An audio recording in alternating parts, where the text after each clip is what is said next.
મિત્રો, ઘરમાં હંમેશા લોકો કોઈ પણ મંગળીય કાર્યક્રમ 1 રૂપિયાનો સિક્કો મૂકવાનું ભૂલતા નથી, પરંતુ શું તમે જાણો છો કે તેના પાછળનું કારણ શું છે? કોઈ પણ શુભ કાર્ય અથવા લગ્ન, જન્મદિવસ અને પૂજામાં દરેક વ્યક્તિ કવરમાં 1 રૂપિયાનું અલગથી જ આપે છે, કારણ કે શુકનમાં 1 રૂપિયો આપવાનું શુભ માનવામાં આવે છે.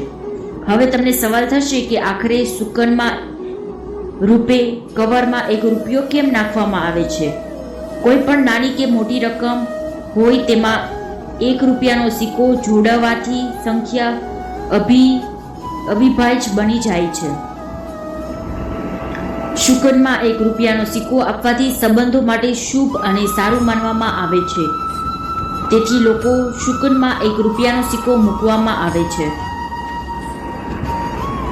જોકે દુઃખના સમયે કોઈ પણ વ્યક્તિને 1 રૂપિયાનો સિક્કો ન આપવો, કારણ કે તે આ વાતનું પ્રતીક માનવામાં આવે છે કે જે પળ અથવા ઘટના તમે આજ જોઈ છે તે વારંવાર જોવા મળે.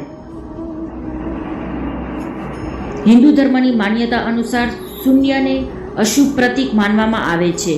તેને સંબંધિત ખતમ થવાનો સંકેત માનવામાં આવે છે. તેથી હંમેશા શુભ પ્રસંગોમાં 1 રૂપિયો આપવામાં આવે છે. રાધે રાધે.